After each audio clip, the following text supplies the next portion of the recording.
아모스 4장 1절부터 3절까지 말씀을 함께 봉독합니다. 사마리아 산에 있는 바산의 암소들아, 이 말을 들으라.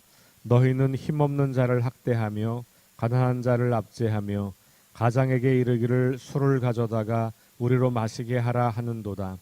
주 여호와께서 자기의 거룩함을 두고 맹세하시되 때가 너희에게 이를지라. 사람이 갈고리로 너희를 끌어가며 낚시로 너희 내에 남은 자들도 그리하리라. 너희가 성 무너진 데를 통하여 각기 앞으로 바로 나가서 하르몬에 던져지리라. 여호와의 말씀이니라. 아멘.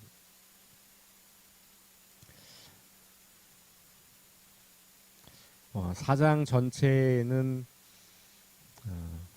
이스라엘 백성들에 대한 심판의 고발과 선포 이야기입니다. 그러면서 하나님께서 심판하실 것을 기다리라, 이렇게 이제 이야기합니다. 그러니까 1절부터 3절까지 오늘 읽은 말씀은 사마리아 사람들에 대한 이제 경고죠. 특별히 바산의 암소들아, 그렇게 말하면서 사치하고 있는 부자 귀족 여성들, 부인들 를 좀 지칭하고 있고요. 그러나 그것은 문자적으로 여성들만을 말하는 것이 아니라 그 타락한 이스라엘을 대변하고 있는 그런 표현이고요. 그래서 그들의 그 잘못을 고발하고 심판할 거다라는 메시지가 나와 있고요.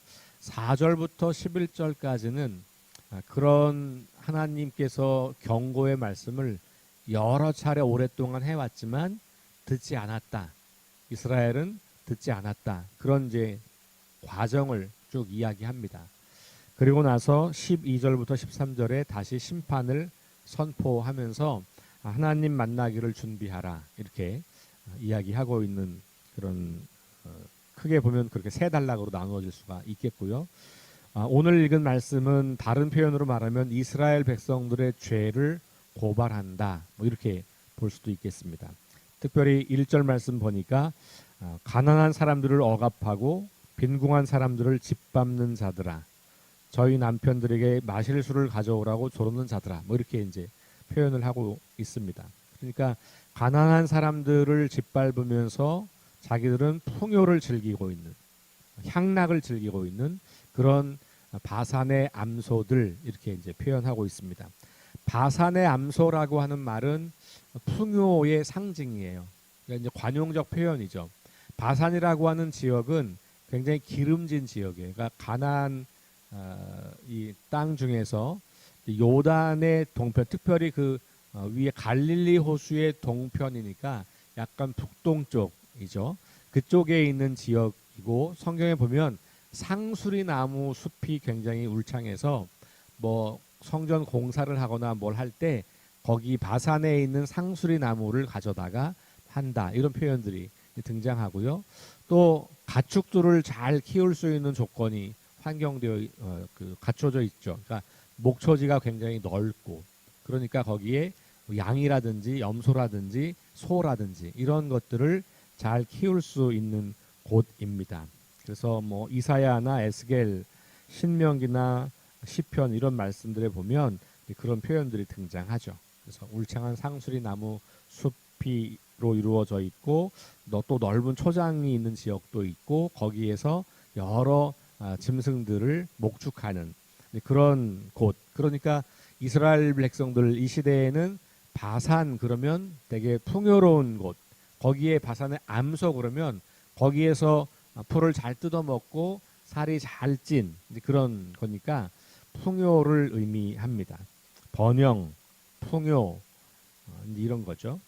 그러니까 사마리아에 있는 사람들을 바산의 암소들아, 이렇게 이제 지칭을 하고 있는 것은 그만큼 이 사마리아 성, 이 이스라엘의 수도인 사마리아 성 안에 있는 사람들 중에서 이렇게 풍요와 번영을 누리고 즐기고 있는 사람들이 있다.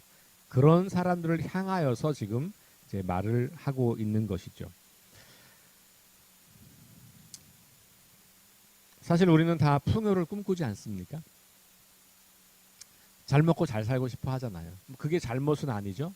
그리고 하나님께서 우리에게 풍요라고 하는 것을 선물로 주시기도 합니다. 그래서 우리가 누리고 있는 풍요로움이 다 잘못됐다고 말하는 것은 아닌데, 이 시대적 맥락에서 봤을 때 이스라엘 백성들을 보았을 때 문제가 있다라는 것을 우리에게 들려주고 있어요. 그리고 실제로 이 현실은 신명기가 경고했던 현실이에요. 신명기 8장으로 한번 가서 말씀을 한번 찾아보시면 좋겠는데, 신명기 8장 11절부터 14절까지 말씀이에요. 이스라엘 백성들이 가나안에 들어가기 직전, 모세가 마지막으로 요단 서편에서 요단 동편으로 건너가기 전, 이제 모세는 그 일을 이제 거기서 마치는 거죠. 그러면서 이스라엘 백성들에게 경고의 말씀을 준 게 신명기예요. 그 전에 이미 주었던 말씀들을 다시 반복해서 들려주면서 너희가 이제 곧 가나안 땅으로 들어갈 텐데 거기 가면 이렇게 살아야 돼라고 하는 말씀이 신명기 전체인데, 그 중에 8장 1절부터 쭉 읽어보면 경고하는 거예요. 11절부터 오늘 14절까지만 읽어보겠습니다. 시작. 내가 오늘 네게 명하는 여호와의 명령과 법도와 규례를 지키지 아니하고 내 하나님 여호와를 잊어버리지 않도록 삼갈지어다. 내가 먹어서 배부르고 아름다운 집을 짓고 거주하게 되며 또 내 소와 양이 번성하며 내 은금이 증식되며 내 소유가 다 풍부하게 될 때에 내 마음이 교만하여 내 하나님 여호와를 잊어버릴까 염려하노라. 모세가 염려했던 건 뭐냐 하면, 너희가 이제 곧 가나안 땅으로 들어가서 정착하여 살게 될 텐데 거기서 정착하여 살면서 하나님의 말씀을 잊어버릴까 봐 내가 두렵다는 거고, 그 하나님 말씀을 잊어버린다고 하는 것의 구체적인 내용은 너희가 거기에서는 이제 정착하여 농경사회가 되고 거기서 농사도 짓고 거기서 집도 짓고 거기서 오랫동안 살면서 풍요로움을 누리게 될 때에, 재산이 많아지게 될 때에, 그때 하나님이 우리를 여기까지 인도하신 분이지, 이 땅을 허락하신 분이 하나님이지, 이 풍요함을 허락하신 분이 하나님이지, 요거 잊어버릴까 봐 내가 염려한다.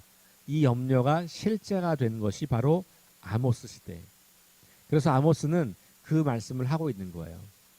풍요로움 자체가 문제가 아니라 풍요로움 때문에 하나님을 망각하고 하나님의 말씀을 잊어버리고 하나님이 주인이 아니라 내가 주인이 되어서 내 욕망을 따라 살아가고 가나안 자와 나그네와 과부와 고아를 돌보아야 할 이스라엘 백성들이 가나안 사람들을 무시하고 멸시하고 오히려 그들을 짓밟고 그걸 통해서 자기들의 부를 더 축적하는 그 왕족과 귀족들의 삶을 질타하고 있는 거죠.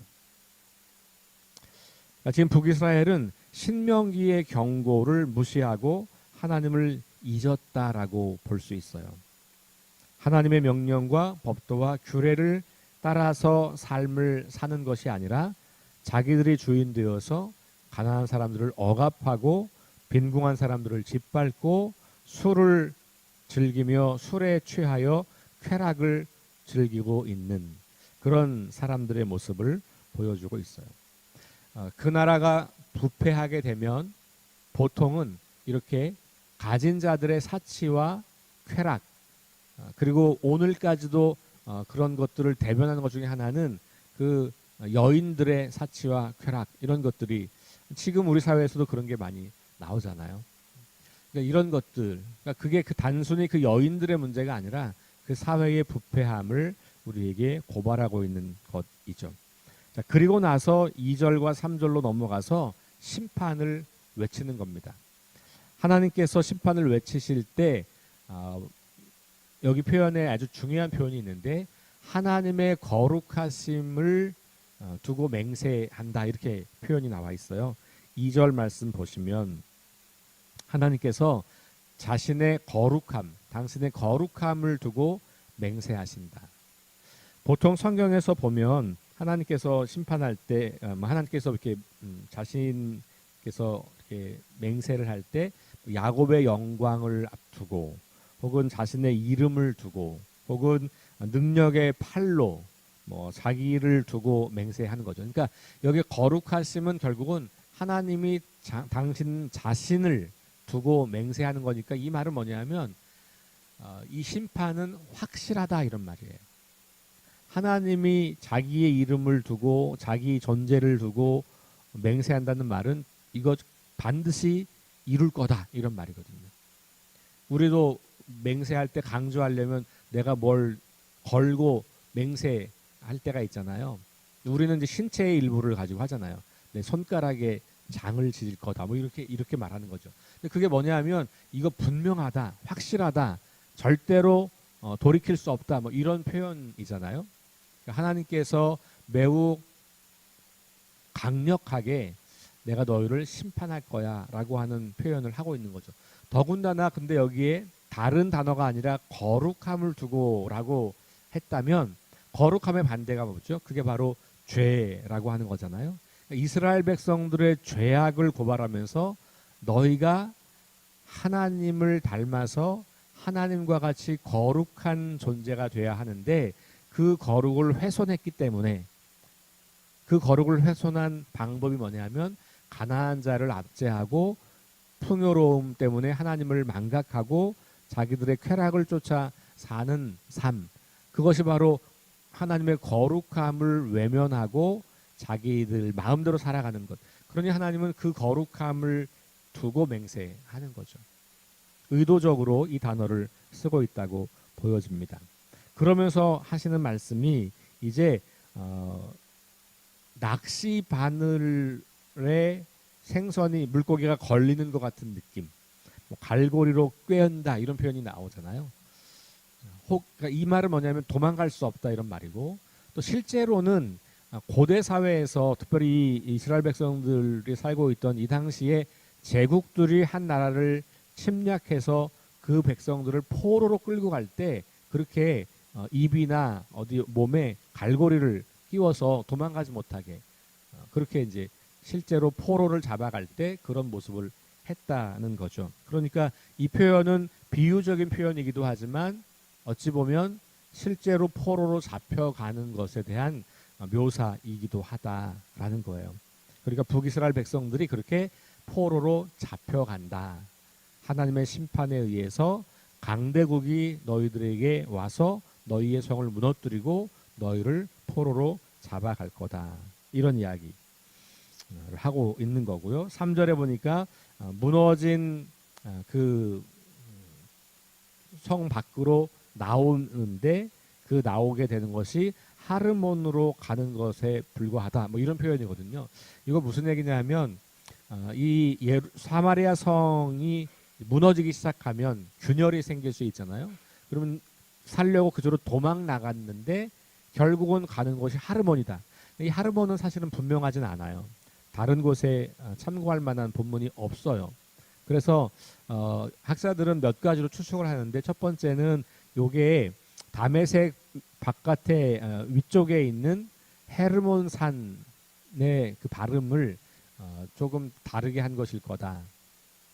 아니면 이제 성경이 이렇게 필사되는 과정에서 잘못 옮겨진 것일 거다. 이렇게 생각하는 사람들이 있어요. 그래서 왜냐하면 이제 그 5장 27절에 보면 이스라엘 백성들이 다메섹 바깥으로 사로잡혀 간다 이런 표현이 있거든요.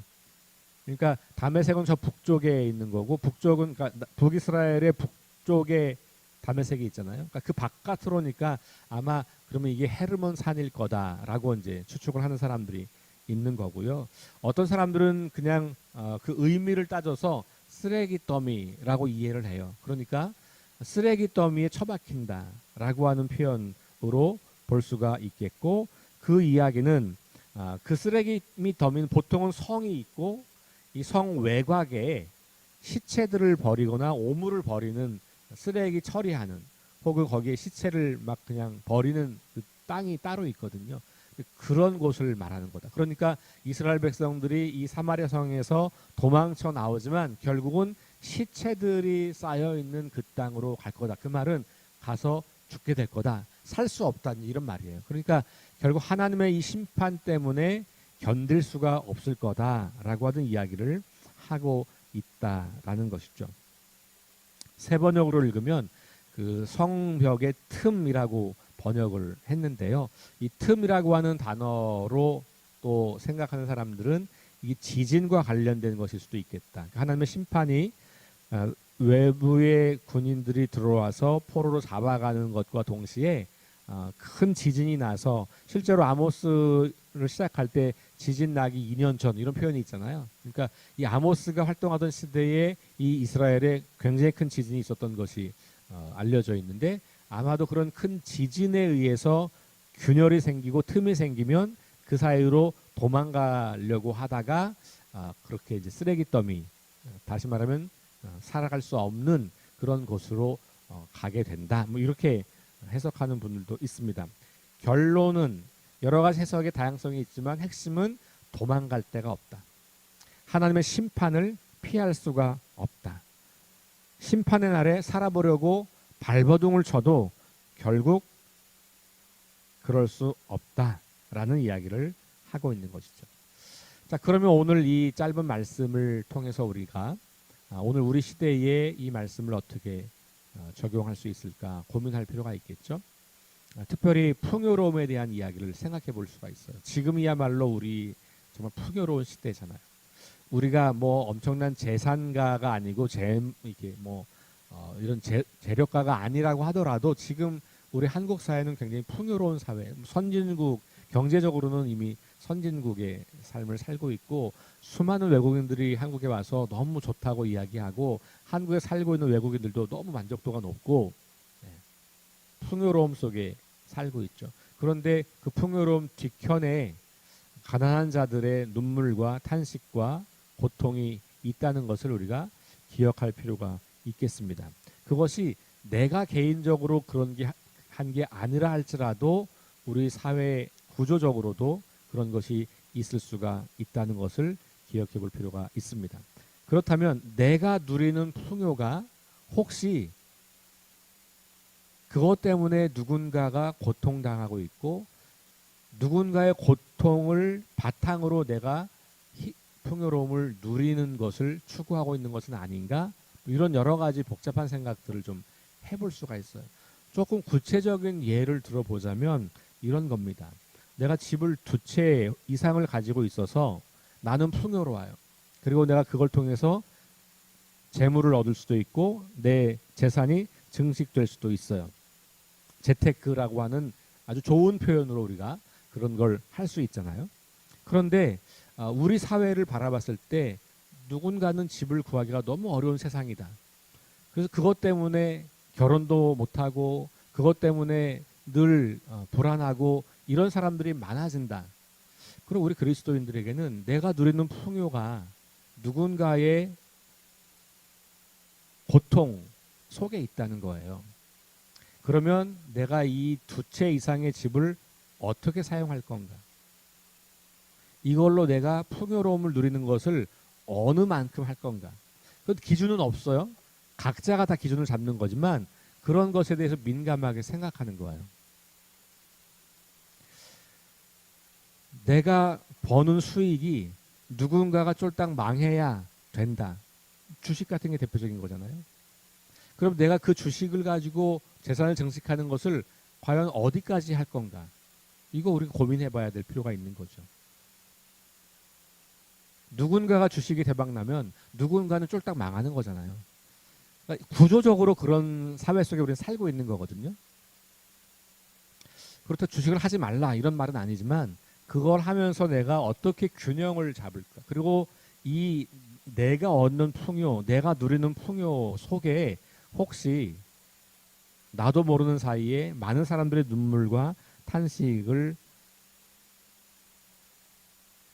염두에 둬야 한다면 우리 그리스도인들의 삶의 방식은 조금 달라질 수가 있다는 거죠. 내가 아무렇지도 않게 입고 있는 옷들이 어떻게 만들어지는지, 먹고 있는 커피가 어떻게 만들어지고 있는지, 저 어려운 나라 제3세계의 아동들이 착취당하면서 그런 것들을 만들고 있다. 우리 조금만 관심 가지면 그런 거 다 알 수 있거든요. 동물들이 희생당하고 있다. 이런 거잖아요. 제가 어제 어떤 그 화장품 비슷한 화장품이죠. 화장품을 이렇게 이제 봤는데 거기 뭐라고 써 있냐면 동물을 학대하지 않은 자연 천연 그 이 식물성 뭐 이런 게 써 있는 거죠. 요즘은요 그런 게 이제 이 제품에 써 있잖아요. 이거는 동물들을 학대하지 않고 만든 제품입니다. 이런 거거든요.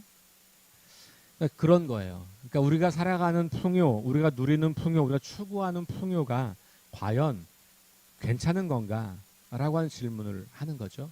그리고 우리가 누리는 그 풍요함을 가지고 우리는 과연 하나님과 하나님의 나라를 생각하며 그것을 누리고 있는가. 그리고 그걸 통해서 누군가 힘없고 연약하고 가난한 사람들이 그 혜택을 나누며 살아가게 되는가. 이런 것들이 우리 그리스도인들이 고민하고 생각해야 되는 지점이라고 하는 거예요. 내가 누리는 풍요가 단순히 하나님이 나에게 주신 축복이니 그걸 가지고 내 마음대로 나 혼자 쓴다. 이건 그리스도인들의 바른 삶의 자세가 아니라는 것이죠.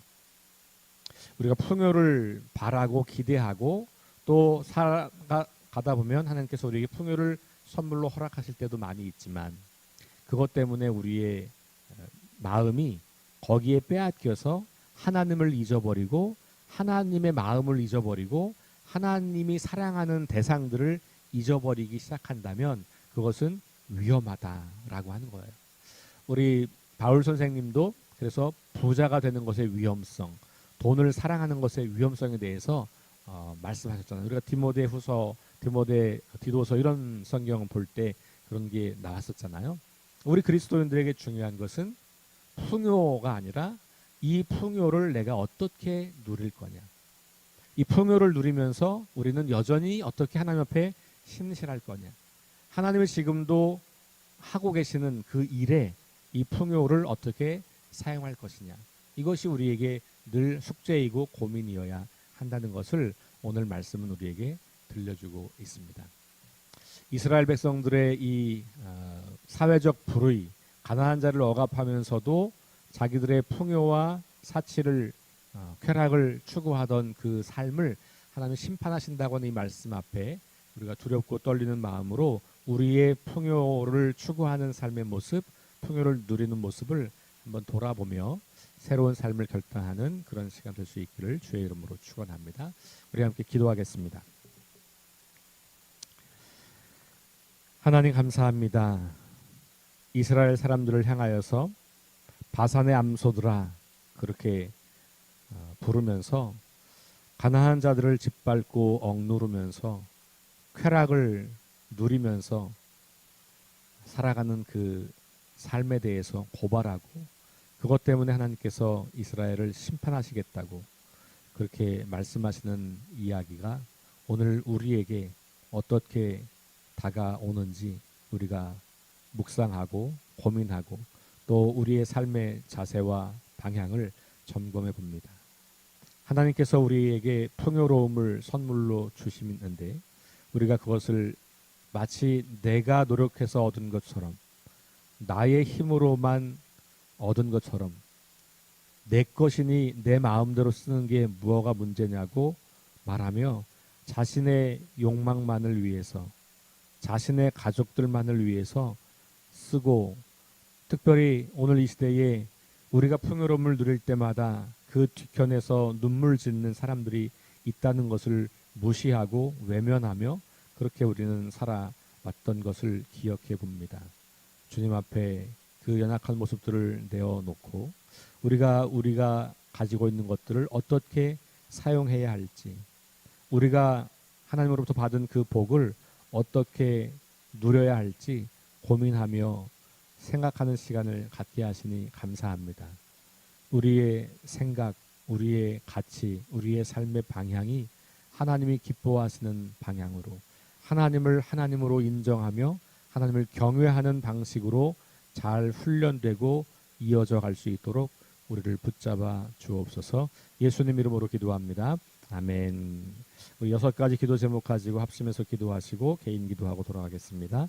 성령의 능력으로 하나님 나라를 증언하고 살아내게 하소서. 하나님 말씀이 기준이 되게 하소서. 질병, 전쟁, 자연재해, 가난과 억압으로 고통당하는 사람들을 치유하여 주소서. 거룩한 습관을 형성하여 균형 있는 성장을 이루게 하소서. 다음 세대에게 하나님 나라 복음을 전수하게 하소서. 창조질서 회복을 위해 힘쓰게 하소서. 우리 함께 기도하겠습니다.